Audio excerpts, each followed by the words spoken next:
দুনিয়া চালালেন। কবি নজরুল বলেছেন, অর্ধ পৃথিবী করেছো শাসন, ধুলার কক্ষে বসে খেজুর পাতার প্রাসাদ তোমার বারে বারে গেছে খসে। ওমরের সময় পারস্য বিজয় হয়েছে, রোম সাম্রাজ্য বিজয় হয়েছে হযরত ওমরের সময়।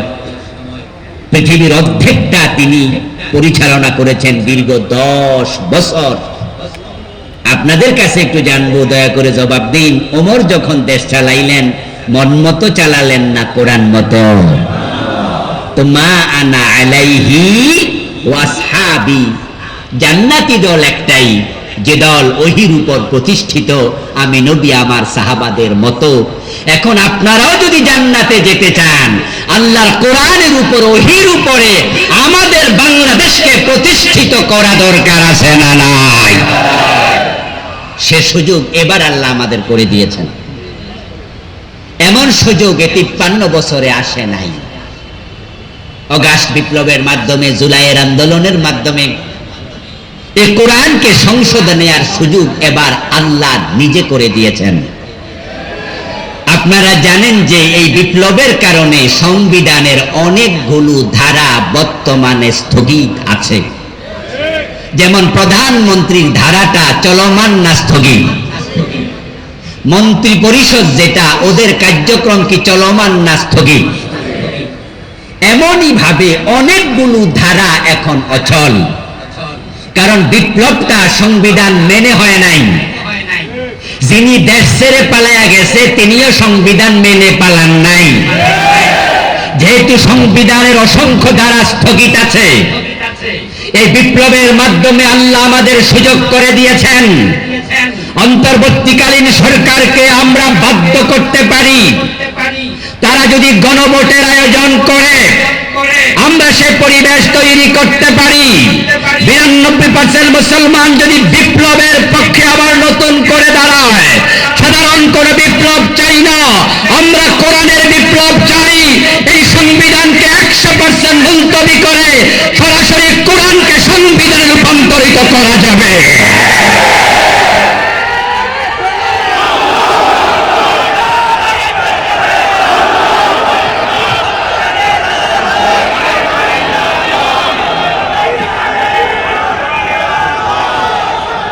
আমার প্রিয় ভাইয়েরা, আল্লাহর কোরআনকে সংবিধান বানানোর পরিবেশ আল্লাহ নিজে করে দিয়েছেন। অগাস্ট বিপ্লব কোন মানুষ করেনি, এই বিপ্লব করেছেন সরাসরি আরশের মালিক। আমাদের কলেজে পড়ুয়া, স্কুলে পড়ুয়া, বিশ্ববিদ্যালয়ে পড়ুয়া, মাদ্রাসায় পড়ুয়া যে ছাত্ররা রাস্তায় নেমেছিল বৈষম্য বিরোধী আন্দোলনে,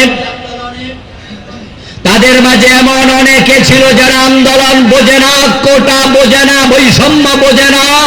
আমরা আজকের পত্রিকায় দেখেছি 105 জন শিশু জীবন দিয়েছে এই আন্দোলনে। ওরা আসলে আন্দোলনও বোঝে না, ছোট মানুষ, শিশু। আমরা দেখেছি 80 বছর থেকে 100 বছরের বৃদ্ধ মানুষ রাস্তায় নেমেছে, মা তার সন্তানকে হাতে নিয়ে রাস্তায় নেমেছে, বাবা তার সন্তানকে হাতে নিয়ে রাস্তায় নেমেছে। শহীদ হুসাইনের বুক ঝাঁঝরা করার পরে ছাত্ররা ভয় পেয়ে ঘরের কোণে ঢুকে নাই, পরের দিন আরো দুঃসাহস নিয়ে রাস্তায় নেমেছে। আমাদের ভার্সিটির বোনেরা রাস্তায় নিয়ে এমন কথা রাস্তায় নেমে বলেছে, আমরা অবাক হয়েছি। এক বোন তো বলেছেন পিছনে যাওয়ার আর কোনো সুযোগ নেই, পিছনে পুলিশ, সামনে স্বাধীনতা। ঢাকা বিশ্ববিদ্যালয়ের প্রফেসর সায়মা ম্যাডাম বলেছিলেন, কয়জনকে মারবা? 1 জন মারবা, 10 জন আসবে, 10 জন মারলে 100 জন আসবে, মাইরা কুলাতে পারবা না, আরশ আজিম কাঁপছে, আল্লাহর অভিশাপে তোমরা ধ্বংস হয়ে যাবে। সেটাই হয়েছে। ছাত্র জনতার বুকে আল্লাহ সাহস দিয়েছে, তারাই আবাবিল হয়ে জমিনে আবির্ভূত হয়েছিল। আল্লাহ যে সুযোগ দিয়েছে আল্লাহর কোরআনকে সংবিধান বানানোর কাজে, সেই সুযোগ এবার কাজে লাগাতেই হবে।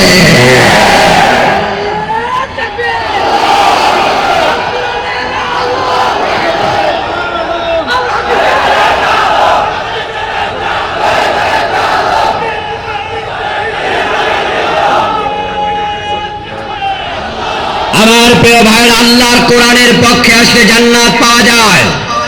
এবার জান্নাতে যাওয়ার সুযোগ আল্লাহ নিজে করে দিয়েছেন। এবার জান্নাতে যাওয়ার সুযোগ মিস করা যাবে না।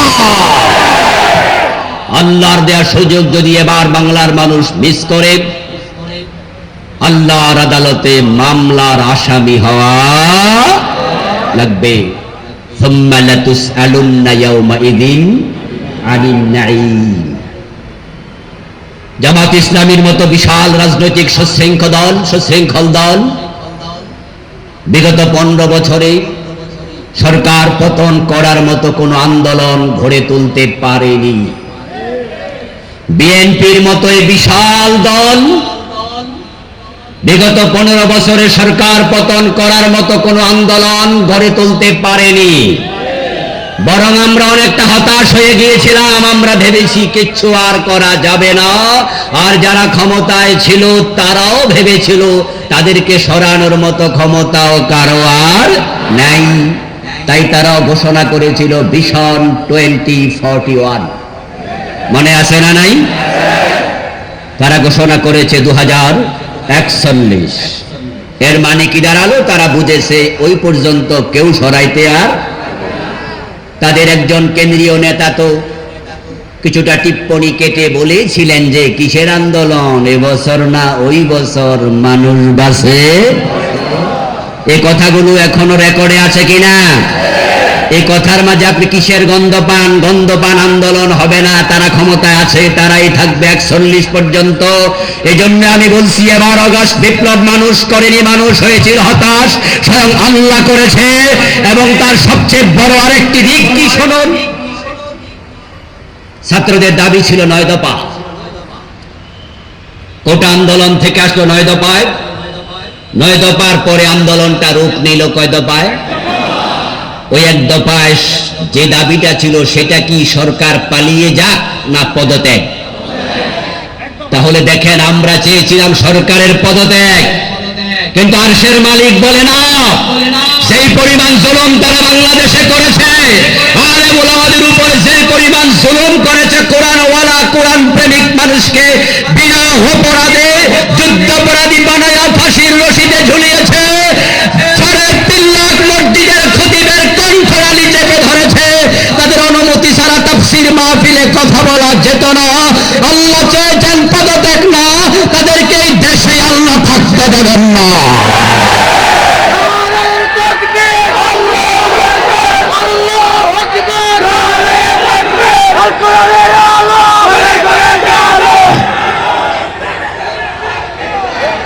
আমার প্রিয় ভাইয়েরা, আমরা দেখেছি পুলিশের একজন কনস্টেবল থেকে শুরু করে সেনাবাহিনী প্রধান পর্যন্ত, চৌকিদার থেকে শুরু করে সুপ্রিম কোর্টের প্রধান বিচারপতি পর্যন্ত যতগুলা লোক নিয়োগ দেয়া হয়েছে তাদের দলীয় লোক যাচাই বাছাই করা ছাড়া নিয়োগ দেয়নি। ক্ষমতাকে এতটা পাকাপোক্ত করার পরে পালাতে হবে কেন? আমরা তো পালাতে বলিনি, বরং যারা নিয়োগ দিয়েছে তাদের সেনাবাহিনীর প্রধান বলেছে, ম্যাডাম 45 মিনিটের বেশি সময় নাই, নিজের রান্না করা খাবারটা খেয়ে যাওয়ার সময় দেয়া হয় নাই। তার কলিজার ভিতরে ভয় ঢুকিয়ে দিয়েছেন কে? আগস্ট বিপ্লব যে আল্লাহ নিজে করেছেন, সে আল্লাহর কোরআনের পক্ষে এবার ঐক্যবদ্ধ হওয়ার বিকল্প। আলহামদুলিল্লাহ, ইতিমধ্যে আমরা এদেশে কোরআনের বিপ্লবের গন্ধ পাচ্ছি।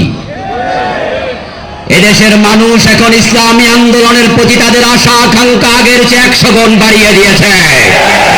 সাধারণ মানুষের কণ্ঠে কোরআনের বিপ্লবের ধ্বনি শোনা যাচ্ছে। এখন প্রয়োজন আলেম ওলামাদের ইখতিলাফ ভুলে গিয়ে এক মঞ্চে উঠে যাওয়া। আমরা যদি ইসলাম ওয়ালারা এক হতে পারি, বিশেষ করে আলেমরা যদি আমরা এক জায়গায় আসতে পারি, আগামীর বাংলাদেশ হবে ইসলামের বাংলাদেশ। ইখতিলাফ আমরা আগে করেছি, কিছু ইখতিলাফ এখনো করছি। ইসলামের কিছু মাসআলার ইখতিলাফ কিয়ামত পর্যন্ত থাকবে। এটা ইসলামের ডাইভার্সিটি, এটা ইসলামের সৌন্দর্য। সাহাবীদের মাঝেও ছোটখাটো কিছু ইখতিলাফ ছিল। 4 মাযহাবের ইমাম যদি সব মাসআলায় একমত হতেন, মাযহাব 4টা হওয়ার দরকারও ছিল না। একই মায়ের পেটের দুই সন্তান, সব বিষয়ে তারাও তো একমত হয় না। Many man many minds. মানুষ যখন বেড়ে যায়, চিন্তার ভিন্নতাও বেড়ে যায়। কেউ হাত নাভির নিচে বাঁধে, কেউ বুকের উপরে বাঁধে, ইখতিলাফ ছিল, এটা থাকবে। কেউ জোরে আমিন বলে, কেউ আস্তে আমিন বলে, ইখতিলাফ ছিল, এটা থাকবে। কিন্তু দিন শেষে আমরা এক জায়গায়, এক মোহনায় গিয়ে তো মিলিত হই। ও প্রিয় ভাই, নাভির নিচে কেন হাত বাঁধো? উত্তর দেয়, হাদিসে আছে তাই বাঁধি। জিজ্ঞাসা করা হলো, আপনি ভাই বুকের উপরে হাত কেন বাঁধেন? একই উত্তর, হাদিসে আছে তাই বাঁধি। প্রশ্ন করা হয়, আপনি আমিন কেন জোরে বলেন? উত্তর দেয়, হাদিসে আছে তাই জোরে বলি। আপনি কেন আমিন আসতে বলেন? তিনিও বলে, হাদিসে আছে তাই আসতে বলি। ইখতিলাফ যেখানে থাকুক, সব জায়গায় দলিল কোরআন হাদিসে খুঁজি। কোরআন হাদিস নিয়ে তো কোনো ইখতিলাফ নাই, যে কোরআন হাদিস নিয়ে আমরা ঐক্যবদ্ধ আছি। ইখতিলাফের জায়গায় ইখতিলাফ রেখে ওই কোরআনকে সংশোধনের ব্যাপারে আলেমরা যদি এক হয়ে যায়, জালেমরা লেজ তুলে পালিয়ে যাবে ইনশাআল্লাহ।